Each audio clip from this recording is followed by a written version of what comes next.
Meus irmãos, minhas irmãs, boa noite.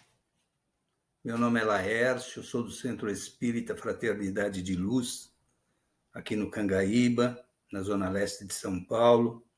Estou atendendo a um convite do Wagner, presidente do Centro, Antônio de Oliveira, para fazer a palestra dessa noite, que versa sobre o livro Palavras da Vida Eterna, de Emmanuel, psicografado pelo Chico, no seu número 128, o seu capítulo, a sua mensagem, que fala sobre desculpismo.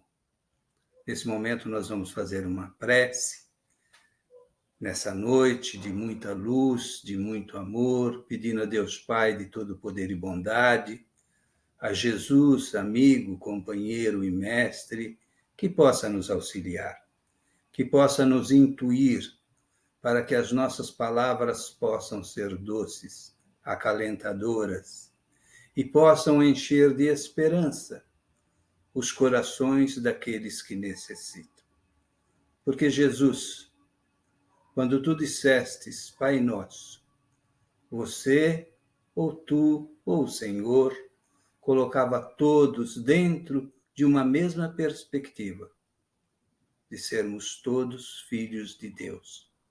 E por isso nós devemos agradecer hoje e sempre. E aí nós estamos aqui no desculpismo. E a gente vai ouvir uma palestra, quando a gente fala, uma mensagem, e nós começamos a pensar para quem é aquela mensagem que nós estamos ouvindo.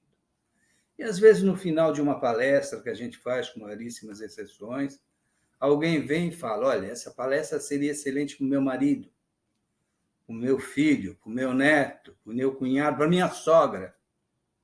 Na realidade, quem está assistindo a palestra é exatamente a pessoa que necessita.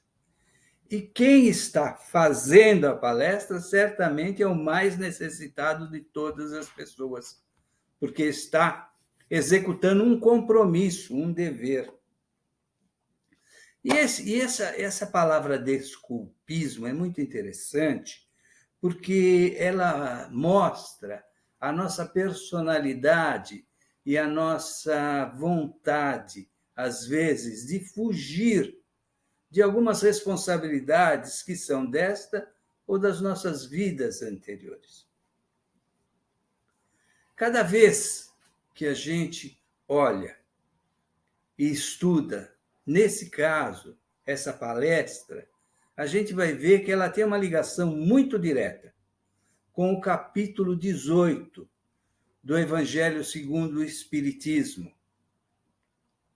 Muitos os chamados e poucos os escolhidos.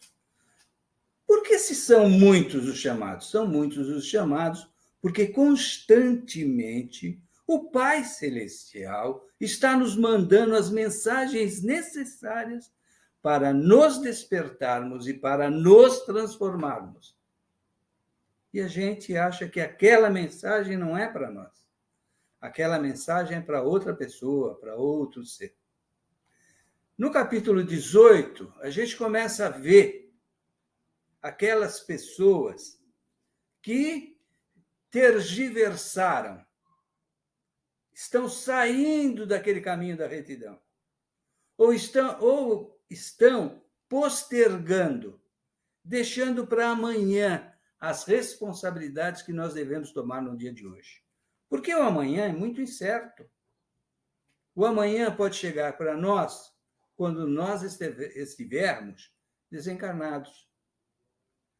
O que traz essa transformação espírita? Porque o espiritismo é o evangelho redivivo. Redivivo significa o quê?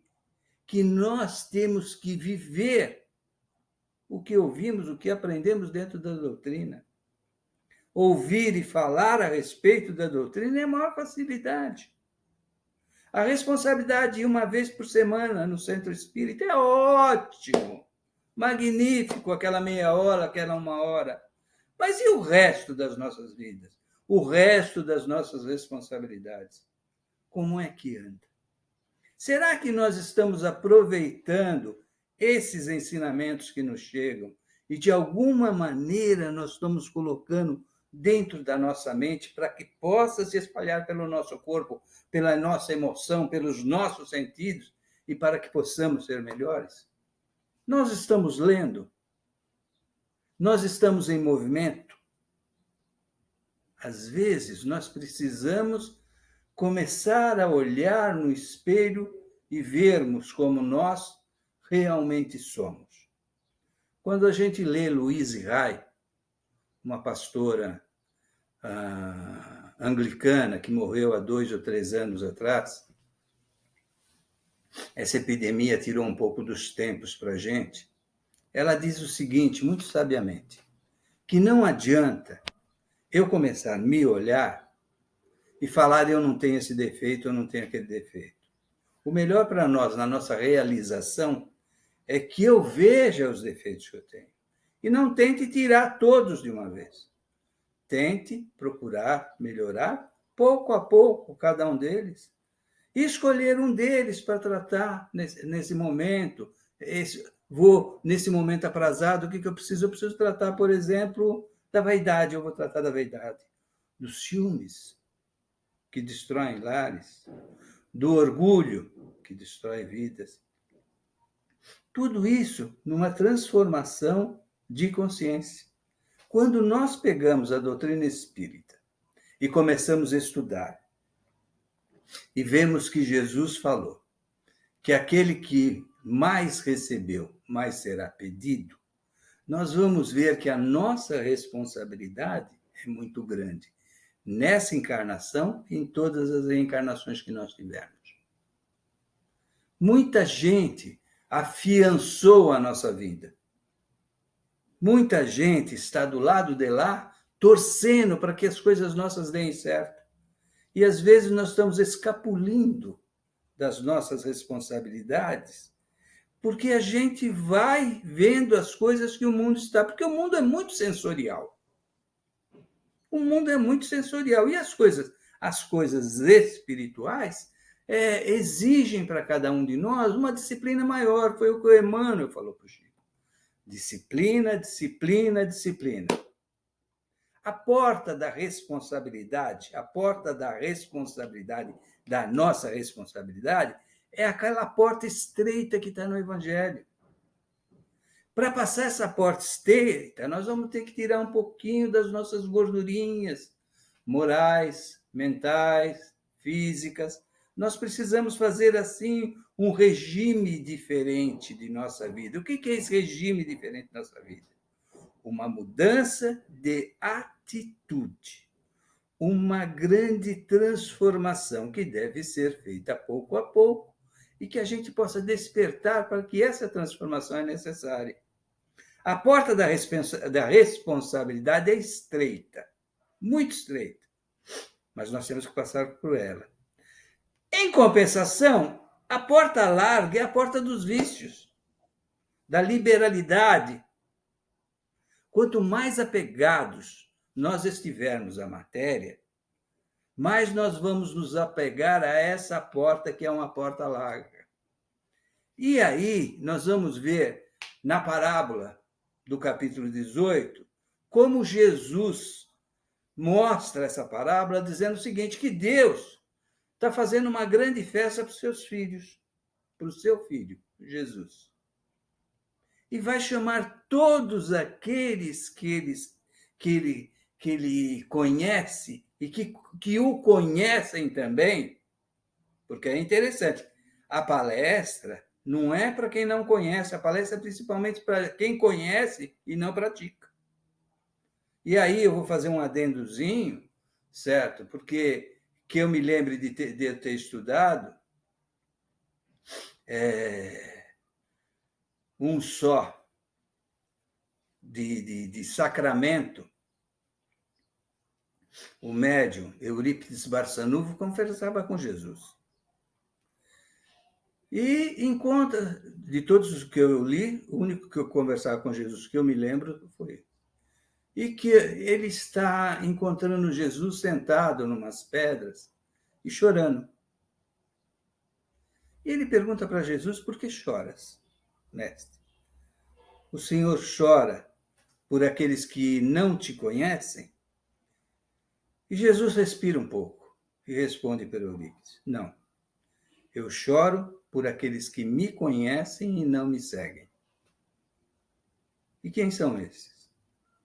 Às vezes somos nós, que estamos nos perdendo no caminho, nesse caminho sensorial.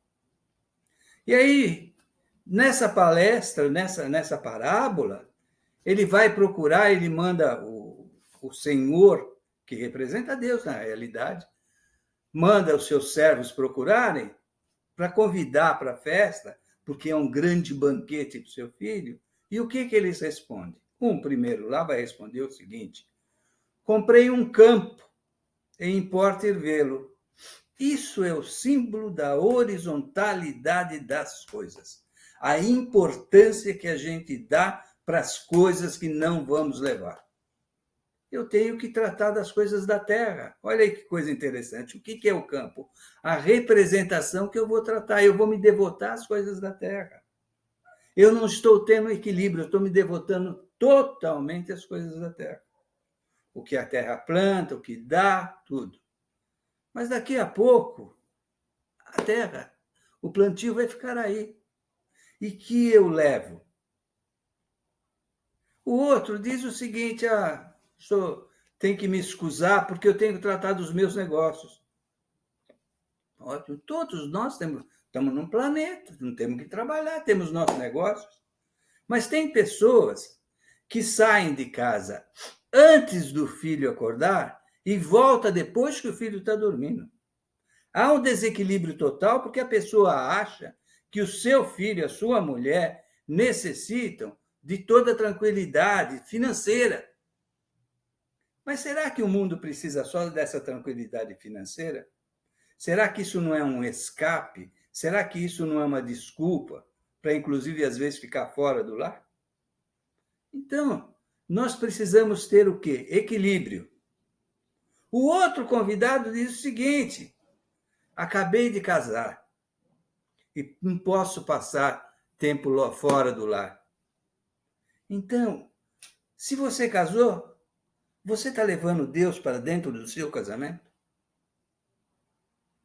Ou você está levando os bens que você acha que vão manter o seu casamento? Deus tem que estar presente nos nossos casamentos, nas nossas uniões. Deus está presente na nossa casa. Deus está falando constantemente com cada um de nós. Mas como eu não ouço Deus? Nós não ouvimos Deus porque a gente fica falando, a gente não silencia. Eu preciso disso, eu preciso daquilo. Precisamos pegar a inspiração de Deus. Nosso anjo da guarda está aqui, de prontidão. Quanto tempo faz que a gente não ora pelo anjo da guarda? Que a gente não conversa com o anjo da guarda? Então, a gente precisa procurar as nossas consequências das nossas provações e o que elas estão fazendo dentro de cada um de nós para que a gente possa se transformar e se libertar. Quando eu fico preso no passado, porque eu acho que tem alguma coisa no passado e eu volto, certo? Eu criei uma âncora no passado. E isso, às vezes, serve de desculpa para eu não fazer nada no presente. Eu tenho que criar, no passado, as sementes para que elas floresçam no presente. E o presente é agora. Como que eu vou fazer? Criando a consciência de que eu não vivo mais no passado. Para que também eu não comece a usar esse desculpismo, que é uma porta aberta para eu não fazer nada, para eu não ter responsabilidade, como uma grande oportunidade que eu tenha. Às vezes, os nossos irmãos, de um modo geral, no mundo, entram num caminho da erraticidade. A gente gostaria de levar uma palavra, mas tem que levar uma palavra, certo? Mas parece que eles têm uma persuasão, um nível de conversa, que a gente acaba compactuando com a inoperância deles. Acaba compactuando com a figura parada. Os mestres ascensionados dizem o seguinte, que é melhor, eu tenho aqui, que é melhor uma larva que se movimente do que um anjo que se paralise. Por quê? Porque o mundo é movimento. O mundo é movimento e o mundo é transformação. E tem uma série de coisas que a gente vai falando, ou vai pensando, por exemplo, que serve de desculpa para a gente não continuar caminhando. Nós tivemos essa epidemia, e a volta dos centros, na realidade, não trouxeram todos os trabalhadores que tinham que trazer. Porque vai distanciando. Nós ficamos na parte virtual, mas vai distanciando. E cada um vai arrumando realmente uma desculpa, um subterfúgio, e a gente precisa tirar essas coisas e encarar a nossa responsabilidade. Quando nós falamos que nós temos deveres, é porque antes de encarnar, ou de reencarnar, melhor falando, nós nos propusemos a fazer algumas coisas. Mas será que nós estamos fazendo o que nós nos propusemos? Nós temos a melhor oportunidade da vida, estamos no melhor lugar da nossa vida. Essa é a grande oportunidade que a gente tem de reestruturar nosso caminho. Não adianta eu começar a deixar como a gente deixa regime para começar na segunda-feira, na terça-feira, porque a gente não sabe quando vai ser chamado. Temos aí entre o Brasil e os Estados Unidos quase 2 milhões de pessoas que desencarnaram em virtude desse vírus. Quantas pessoas chegaram lá apaziguadas? Quantos espíritos chegaram lá? Quantos espíritos estão desesperados, querendo voltar, querendo passar uma mensagem para as pessoas que estão dentro da sua casa e falar eu te amo? Ou fazer as pazes com o seu vizinho que teve um problema? Ou dar um beijo no seu neto, na sua esposa? Quantos desses espíritos estão desesperados em tratamento do lado de lá? Porque não esperava que aquilo fosse acontecer. Quem espera que vai acontecer? Só espera o desencarne bom quem está vivendo bem, porque a gente continua na mesma fase. E viver bem não é ter todas as coisas. Viver bem é ter algumas coisas e valorizar as poucas coisas que a gente tem. Isso é bom porque a gente começa a ter disciplina na nossa vida. E quais são as desculpas que o pessoal vai dando? E eu estou falando de trabalhador espírita, ou frequentador de casa espírita. Estou muito jovem ainda. E a gente está vendo, não sei aqui nessa casa, mas nas nossas casas ou casas que a gente conheça, a dificuldade de montar um trabalho para os jovens.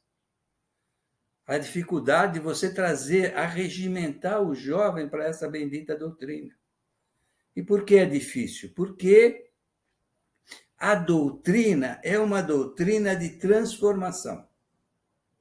Então, você não tem uma dádiva, por exemplo, de libertar a pessoa sem ela ter o próprio esforço. Aqui a doutrina inspira que nós vamos nos libertar através do nosso próprio esforço. Jesus fez isso quando ele foi no templo que era obrigado passar depois de 40 dias, ele tinha que ir no templo. Certo? Jesus criança, o Espírito vivo, transluzente de luz, com uma aura imensa. Certo? No templo, ficavam aquelas pessoas que estavam esperando uma graça, uma reviravolta, um paralítico. Quando Jesus jogaram a água em Jesus, 40 dias, não é o batismo de João Batista, com 40 dias da apresentação, as pessoas que estavam dentro do templo foram curadas. E Jesus estava nascendo. É esse Jesus nascendo que nós temos que colocar nas nossas vidas. As pessoas, quando falam eu sou muito jovem, vão ver outras pessoas que falam o seguinte: eu sou velho demais. Eu sou velho demais e não dá mais para ser velho demais. Vamos pensar, lendo a Bíblia, vamos pensar, por exemplo, em Abrão. Abrão tinha 100 anos, Sarai, 90. E não tinham filhos, eles precisavam de um primogênito. Para quê? Para a continuidade das obras que tinha. Certo? Não tinha filhos. Um espírito desce e vai falar para Abrão o seguinte: olha, Abrão, você pode ter um filho. E aí, Abrão fala com Sarai, Sarai fala o quê? Como eu sou infértil, você pode ter um filho com Agar, que era uma funcionária, uma escrava, uma funcionária. Certo? E Abrão tem um filho com Agar, que é o Ismael. Depois que ele tem o filho com Agar, a Sarai fica grávida. Ele tinha 110 anos e ela tinha mais ou menos 90 e poucos anos, tempo maravilhoso esse, certo? Ele está lá e ele tem o outro filho. O outro filho chama Ismael. Não, o da Agar chama Ismael, o da Sara chama Isaac. A Sarai deixa de chamar Sarai e começa a chamar Sara, que significa princesa, naquela idade. Você já pensou se Abrão fala, olha, eu estou velho? Ana e Joaquim, certo? Estavam velhos e não tinham filhos. E o plano espiritual precisava que eles tivessem uma filha, certo? Eles são os pais de Maria. Mas o plano espiritual precisava que eles tivessem uma filha em determinado tempo. É engraçado como o plano espiritual administra o tempo. Precisava que as coisas se encaixassem. Ana e Joaquim tiveram Maria no determinado tempo. A gente, quando começa a estudar a doutrina espírita, a gente fala, mas a doutrina espírita de reencarnação, nós temos aí, quem nós temos de reencarnação? E começamos a ver, está na doutrina, está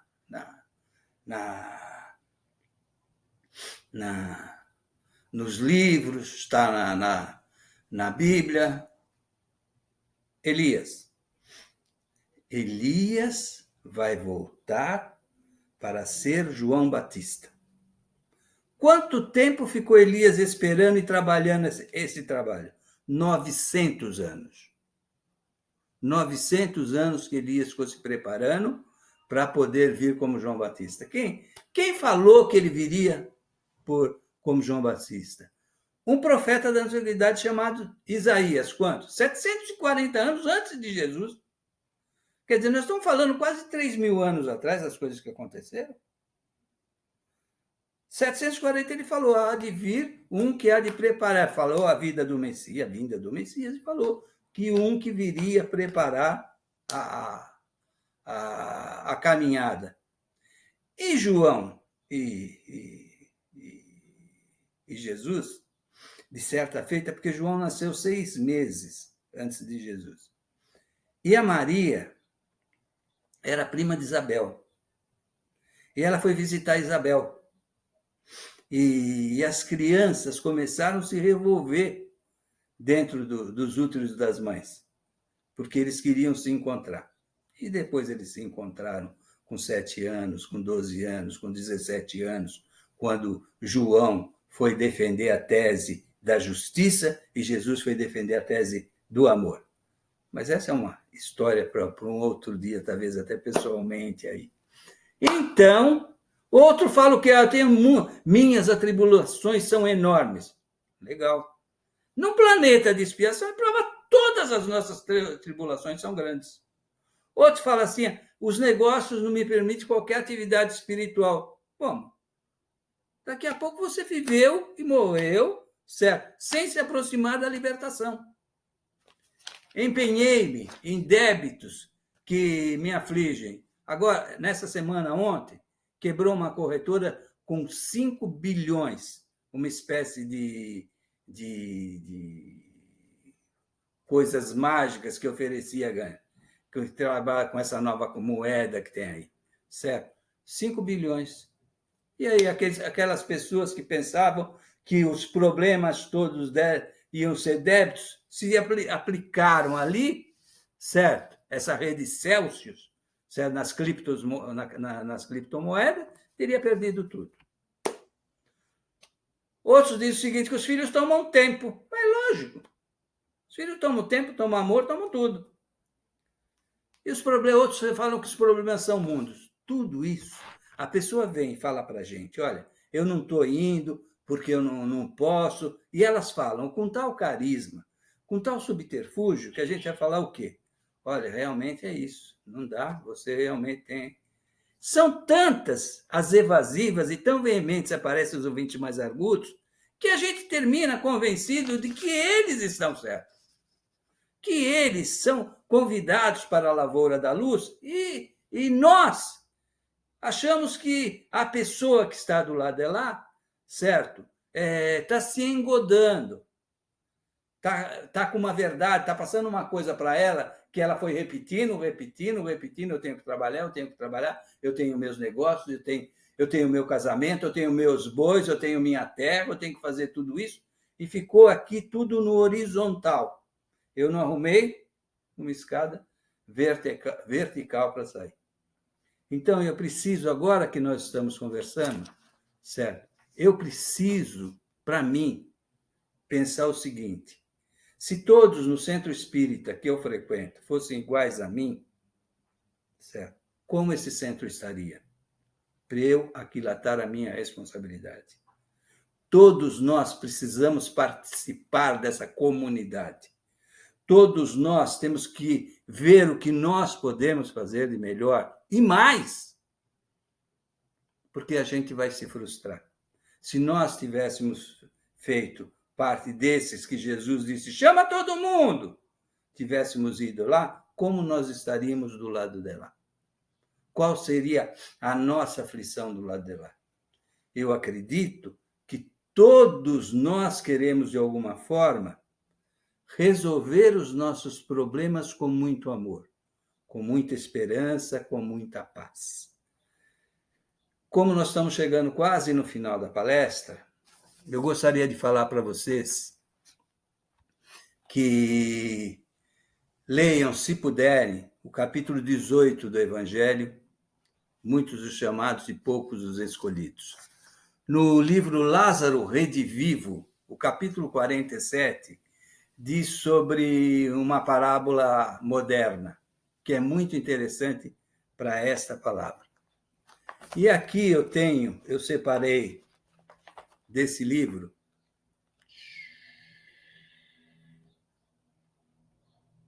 Religião, umas letrinhas pequenininhas, mas eu vou falar. Ler esse texto para que a gente esteja dentro do tempo. Importa notar, porém, que há trabalho nas faixas superiores e inferiores do mundo. Movimento que aprisiona e atividade que liberta. Atração para o abismo e impulso para o céu. O egoísmo trabalha para si mesmo, a vaidade trabalha para a ilusão. A usura trabalha para o azinhavre. O vício trabalha para o lodo. A indisciplina trabalha para a desordem, o pessimismo trabalha para o desânimo, a rebeldia trabalha para a violência, a cólera trabalha para a loucura, a crueldade trabalha para a queda, o crime trabalha para a morte. Todas essas monstruosidades do campo moral representam fruto amargo e venenoso de audiências da alma com a inteligência das trevas, no palácio deserto das horas perdidas. Todavia, o trabalho dos que trabalham servindo chama-se humildade e benevolência, esperança e otimismo, perdão e desinteresse, bondade e tolerância, caridade e amor. E somente através dele o espírito caminha na senda de ascensão em harmonia com as leis de Deus. Meus irmãos, minhas irmãs, que isso seja uma prece de amor, de tranquilidade, de serenidade em nossos corações. E que a gente saia dessa palestra agradecendo a Deus a oportunidade de ter acordado, de ter despertado. de ter despertado mais e mais. Fiquem todos com Deus. Muito obrigado pela oportunidade.